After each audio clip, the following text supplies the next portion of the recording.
Selamat datang di channel saya Serangga Gatal. Jangan lupa di like dan subscribe-nya.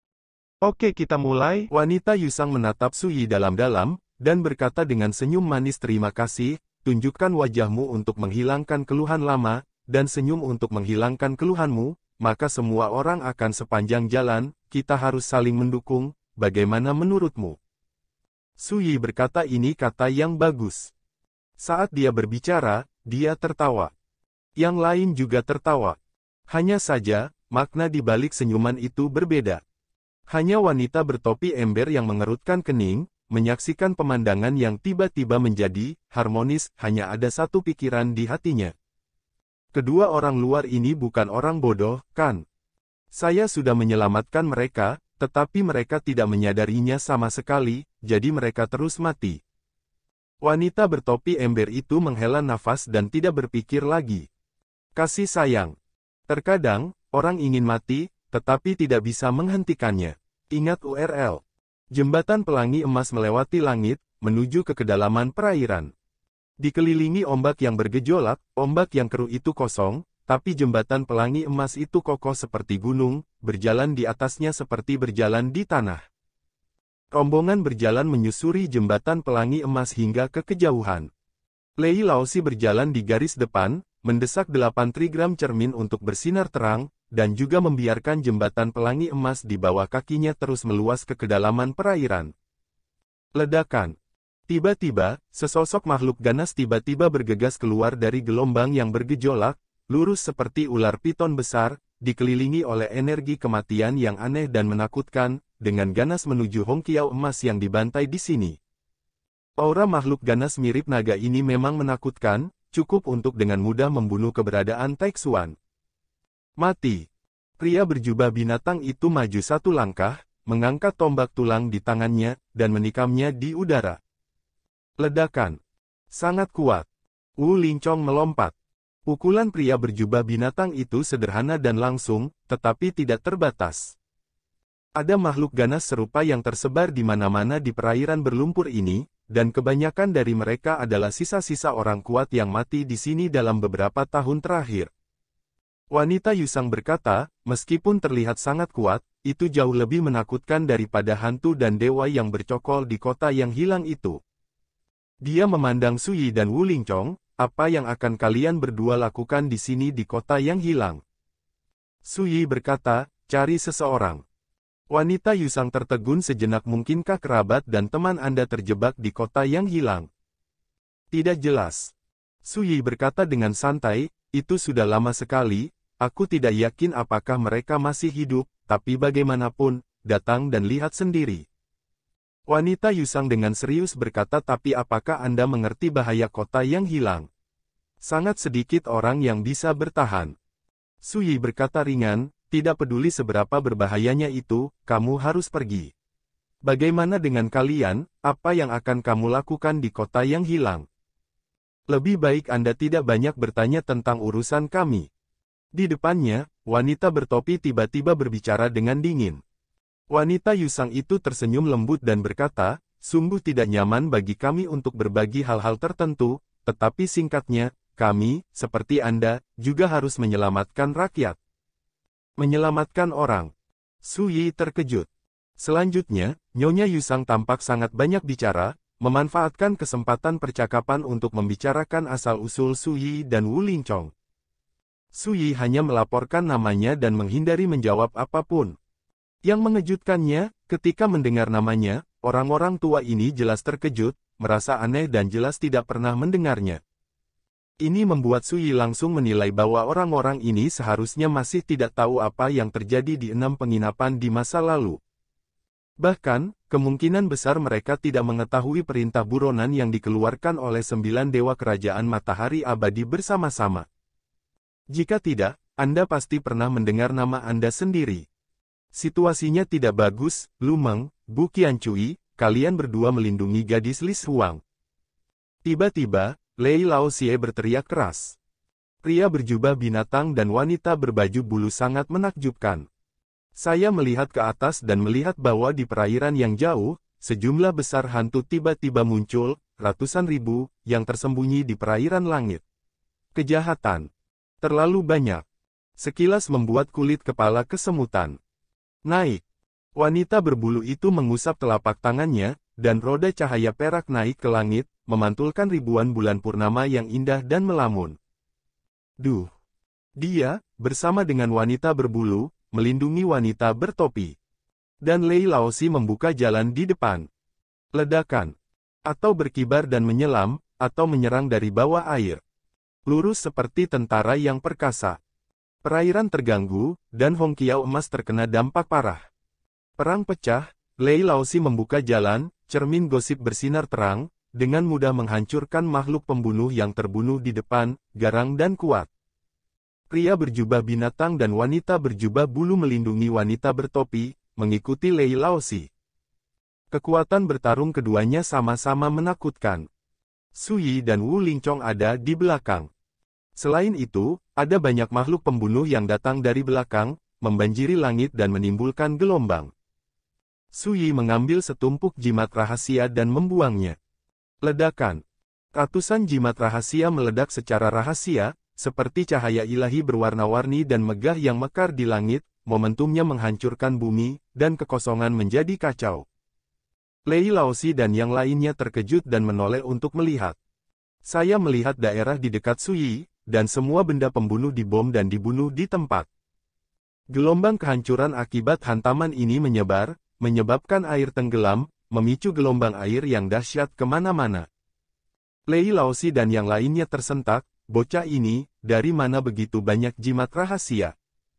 Dan melihat kekuatannya, jimat rahasia itu semuanya adalah harta yang bisa disebut pembunuh di tingkat Taiji, dan nilainya luar biasa. Tapi Su Yi sepertinya tidak menginginkan uang dan membuang ratusan jimat rahasia sekaligus, yang mengejutkan. Hanya Wu Lingchong yang tahu bahwa jimat rahasia itu adalah rampasan selama 2 bulan terakhir, dan Su Yi memiliki banyak jimat rahasia seperti ini.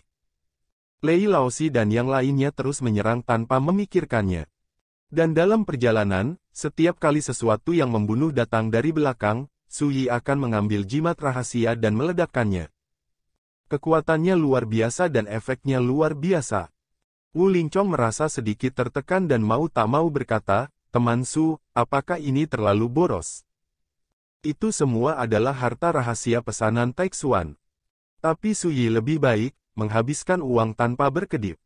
Mengenai hal ini, Su Yi hanya menjawab dengan enteng, "Beberapa benda asing yang tidak banyak berguna bagiku hanyalah sampah, dan sudah habis sekarang, dan mereka pasti akan dikembalikan di masa depan. Aku bisa mengumpulkan lebih banyak." Wu Lingchong tersenyum pahit. Apalagi yang bisa dia katakan? Dalam analisis terakhir, Su Yi bukan uang yang buruk. Dalam sekejap, rombongan menerobos pengepungan dan sampai ke kedalaman perairan langit. Diam, tidak ada angin sepoi pun. Keheningan yang mencekam ini membuat orang panik. Di kejauhan, samar-samar terlihat daratan terapung. Tanah itu sunyi dan tandus, kecuali kota hitam kuno dan misterius. Langit di atas kota raksasa hitam diselimuti guntur berwarna darah sepanjang tahun. Kota yang hilang. Salah satu dari 8 area terlarang paling berbahaya dan misterius di era. Menurut rumor, dahulu kala, banyak dewa jatuh di sini, dan hantu mereka berubah menjadi makhluk aneh dan tidak dikenal, berkeliaran di kota yang hilang. Dalam beberapa tahun terakhir, selama yang kuat memasuki kota yang hilang, tidak peduli seberapa tinggi atau rendah basis budidaya, hampir tidak pernah hidup kembali. Lei Laozi memimpin kelompok itu ke tanah kuno dan tandus itu. Pada saat ini, semua orang merasakan hawa dingin yang menakutkan, seolah sepasang mata sedang menatap mereka dalam kegelapan. Tapi ketika saya merasakannya dengan cermat, saya tidak dapat mendeteksi adanya kelainan. Tempat ini memang seperti yang dikabarkan, sangat jahat. Pria berjubah binatang itu mengerutkan kening. Lao Xielei memandang wanita bertopi itu, gadis Lis Huang, jauh sekali kota yang hilang, sesampainya di sini, haruskah kamu menepati janjimu?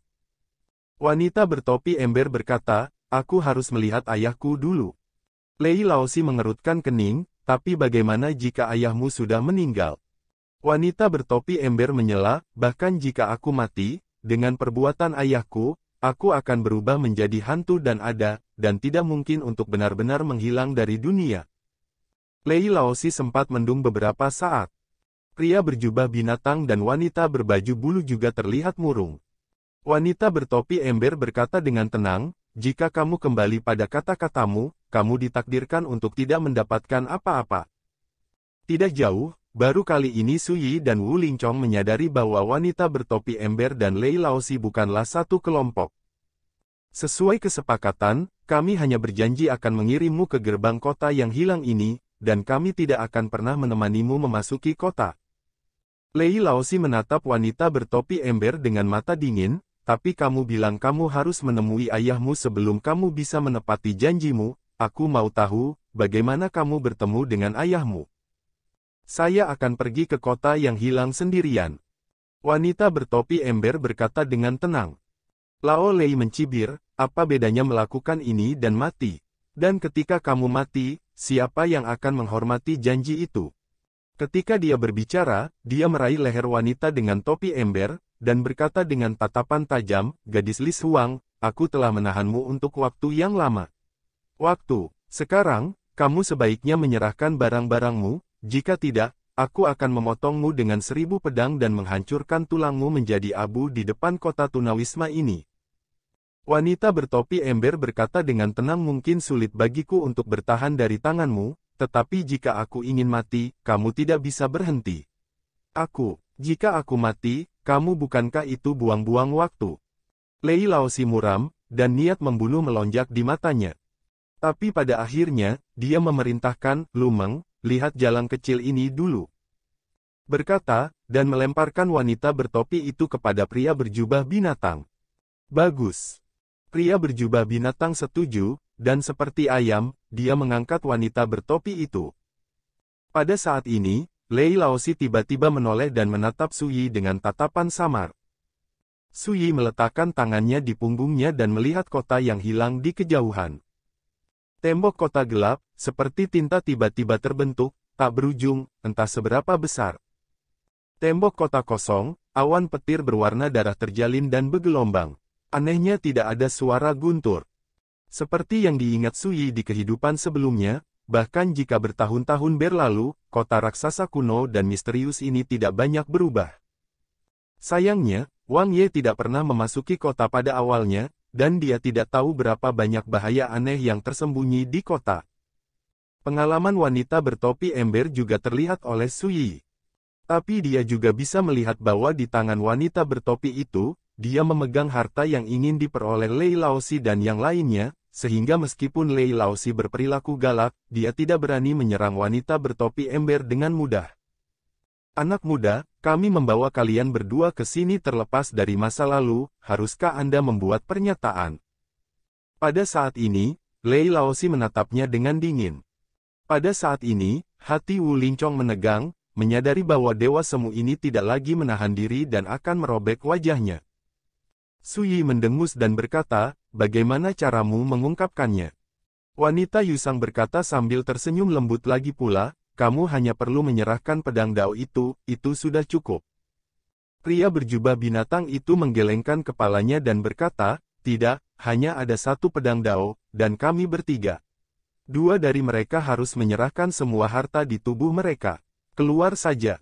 Lei Laosi tertawa, aku juga berpikir begitu, tapi aku tidak tahu apa yang kalian berdua pikirkan. Pada saat ini, dia tampak acuh tak acuh dan tidak bermoral, memandang Su Yi dan yang lainnya seperti sedang menatap orang mati. Suasananya mencekam. Melihat ini, wanita bertopi ember itu tidak tahan untuk tidak menghela nafas, kedua orang bodoh ini seharusnya mengerti saat ini betapa bodohnya bertindak dengan ketiga iblis tua itu. Tapi melihat Su Yi menghela nafas kecewa, dia berkata, kupikir kamu datang ke sini ke kota kelahiranmu yang hilang untuk menjelajahi beberapa peluang sebelum kamu mau menemanimu. Kamu sudah pergi sebentar, tetapi siapa sangka kamu bahkan tidak berani memasuki kota yang hilang. Semuanya. Su Yi berbalik dan melirik Lei Laosi dan mereka bertiga, jika Anda ingin saya mengungkapkannya, tidak apa-apa, saya akan enggan dan memberi kalian 2 pilihan. 1. Berperan sebagai pencari jalan, dan pergi bersamaku ke kota yang hilang.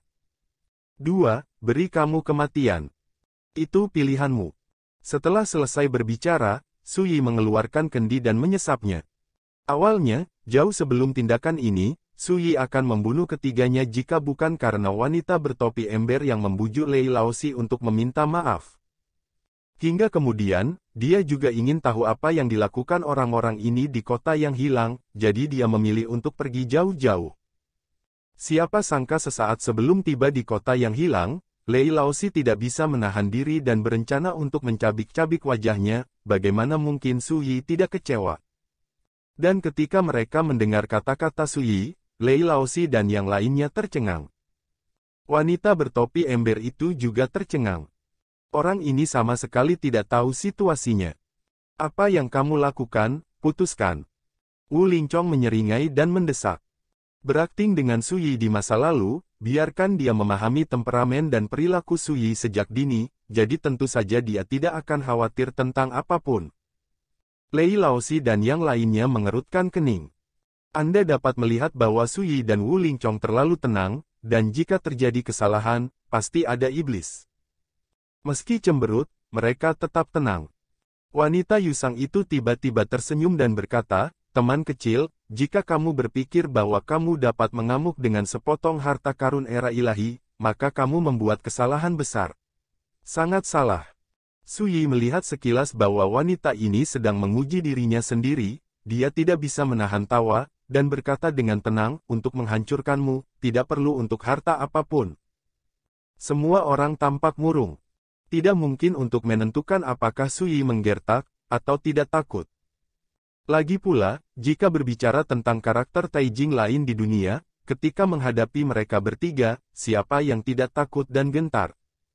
Tapi Sui berbeda. Dari pertemuan pertama hingga sekarang, dia tidak hanya tidak takut, dia bahkan sangat kuat, dan dia berani mencemooh dan mengancam mereka tanpa basa-basi. Ini anomali. Tiga iblis tua Dao jahat ini adalah pria kejam yang tak tertandingi yang telah berada di sungai yang panjang selama bertahun-tahun, tetapi ini adalah pertama kalinya mereka menghadapi lawan yang begitu aneh. Cepat! Wu Lingchong mendesak, dia melihat bahwa ketiga lelaki tua itu merasakan sesuatu yang salah dan ragu-ragu. Dan desakan itu membuat wajah Lei Laosi muram.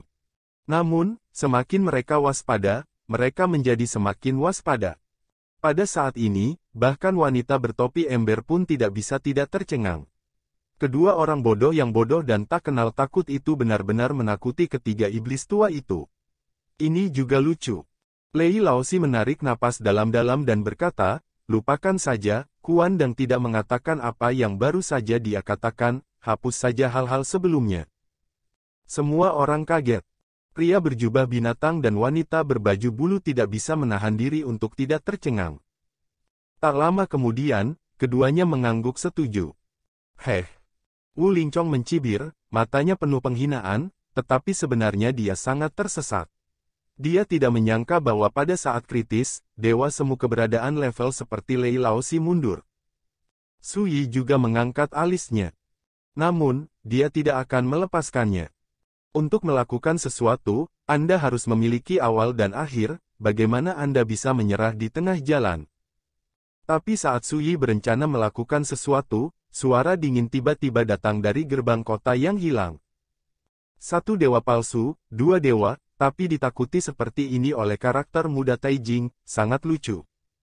Selanjutnya terdengar suara tawa yang menggetarkan langit. Semua orang terkejut dan melihat ke atas. Sekelompok kuda kerangka bergegas keluar dari kota yang hilang, ada 13 kepala. Setiap kelompok kuda kerangka dikelilingi oleh hantu hijau yang mengerikan, dan 13 roh jahat dengan penampilan berbeda sedang menunggangi kuda.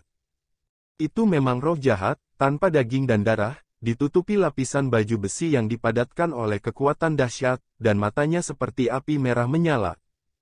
Ketika sekelompok roh jahat seperti itu muncul, langit dan bumi bergetar, langit bergemuruh dengan awan petir berwarna darah, dan roh jahat aneh yang jahat dan ganas menyelimuti penonton. Terutama roh jahat yang dipimpin oleh itu, dengan baju besi merah darah di sekujur tubuh, memegang tombak panjang, aura ganas di tubuhnya terpancar dari sisi api penyucian Shen Luo Visi, teror tanpa batas. Lei Laosi dan yang lainnya terkejut, saling memandang, dan langsung menilai bahwa roh jahat di kepala itu benar-benar hantu. Seseorang adalah hantu. Para dewa mati tetapi jiwanya abadi, mereka adalah hantu dan dewa. Situasinya buruk. Wajah Wu Lingchong tiba-tiba berubah, dan dia menjadi lebih gugup dari sebelumnya. Di hadapan Su Yi, dia berdiri di sana dengan tenang, membelakangi roh-roh jahat, dan tidak pernah melihat ke belakang. Dia memandang Lei Laozi dan berkata, "Aku menghitung 3 kali, dan jika aku tidak membuat keputusan, aku akan membunuhmu." Penonton terdiam. Semua orang tercengang. Apakah itu Lei Laozi dan yang lainnya, atau roh-roh jahat yang menunggang kuda kerangka di kejauhan? Mereka semua memandang Su Yi dengan tidak percaya. Orang buta dapat melihat bahwa situasi telah berubah, tetapi mengapa orang ini masih terjerat? 1. Su Yi mulai menghitung. Haha, anak ini lucu, dia berani sekali mengabaikanku. Pemimpin roh jahat itu menengadah ke langit dan tertawa keras. Roh-roh jahat lainnya juga tertawa. Lei Laozi menjadi gelap, dan dia berkata dengan sungguh-sungguh, "Anak kecil, apakah kamu tidak melihat makhluk tak dikenal itu muncul? Kamu benar-benar tidak takut mati." Dia sangat marah sehingga dia hampir bertanya-tanya apakah Su Yi tidak berperasaan. Kok bisa ada waktu yang masih sama? 2. Su Yi mengambil kendi dan melaporkan nomor lagi. "Yoho, anak ini benar-benar tidak menganggap kita serius." Pemimpin roh jahat itu terkejut. Dari awal hingga akhir, Su Yi memunggungi mereka dan menganggap mereka tidak ada. Perilaku arogannya membuat pemimpin roh jahat itu merasa tidak nyaman untuk sementara waktu. "Huan, izinkan bawahan Anda membunuhnya." Roh jahat keluar di atas kuda kerangka, membunuh. Pemimpin roh jahat itu melambai-lambaikan tangannya dan berkata, "Tidak, aku penasaran, bagaimana menghadapi lawan-lawan itu, mari kita saksikan kesenangannya." Itu, mereka tidak bisa lepas dari genggaman kita hari ini. Pada saat ini, ekspresi Lei Laozi dan yang lainnya menjadi sangat suram. Tarik. Lei Laozi tiba-tiba berteriak, berbalik dan pergi. Ledakan. Di tangannya, cermin 8 trigram naik ke langit dan bersinar terang. Pada saat yang sama, pria berjubah binatang dan wanita berbaju bulu juga mulai mengorbankan harta mereka, dan bersama dengan Lei Laozi, mereka melarikan diri menuju jarak dengan semua kekuatan mereka. Mata pemimpin roh jahat itu dingin, dia mengangkat tombak di tangannya, dan hukum ketertiban berwarna darah yang tak terhitung jumlahnya muncul, seperti pelangi yang luar biasa. Dan pada saat ini, Su Yi meludah ringan di bibirnya, dan melaporkan nomor ketiga. 3. Pada saat ini, waktu seakan terulur dan segalanya menjadi lambat. Lei Laozi dan lainnya buron. Pemimpin roh jahat akan menghadang. Dan ketika Su Yi melaporkan nomor ketiga, lengan kanannya turun dan melambai ke udara. Jepit cetakan dengan tangan kiri dan tekan ke depan. Ledakan. Semuanya hancur berkeping-keping oleh energi pedang yang menakutkan. Pemimpin roh jahat itu mendapat serangan balasan, dan dengan jentikan sosoknya, dia hampir jatuh dari kuda kerangka. Seru roh jahat lainnya. Terkejut dengan adegan ini. Energi pedang melonjak ke langit, terlalu terang, menerangi kekosongan di 10 arah, menekan satu sisi secara horizontal, membuat orang merasa tercekik pada pandangan pertama. Dan hampir pada saat yang sama, sisi lain.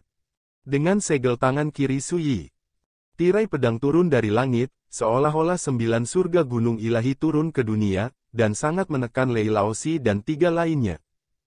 Aktif. Pria berjubah binatang itu minum dengan keras, mengayunkan tombak tulangnya dengan seluruh kekuatannya. Tapi itu seperti lengan seorang pria yang menghalangi mobil, hanya sesaat, tombaknya hancur, dan seluruh tubuhnya terbunuh di tempat oleh energi pedang yang mendominasi, dan tubuhnya runtuh seperti hujan. Ketika dia akan mati, dia memiliki ekspresi heran yang tertulis di seluruh wajahnya, bahwa seorang pemuda dari Taijing membunuh seorang demigod seperti dia dalam sekejap. Bagaimana? Wanita berbulu itu berseru. Wajahnya yang cantik sangat berubah, pupil matanya melebar. Pedang ini juga membunuhnya, dan menghancurkan semua perlawanannya, dan tubuhnya tersapu habis setiap inci. Ternyata apa yang dia katakan itu benar pada saat Nyonya Yusang sekarat, dia ingat apa yang pernah dikatakan Su Yi. Kamu tidak butuh harta karun. Dia hanya berpikir itu konyol saat itu, dan sekarang dia pikir dia yang paling konyol. Terlambat.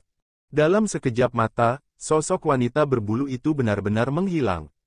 Hanya Lei Laozi, dewa palsu, yang tersisa dengan seluruh kekuatannya untuk melawan pedang mengerikan ini. Sekian dulu dari Mimin. Terima kasih.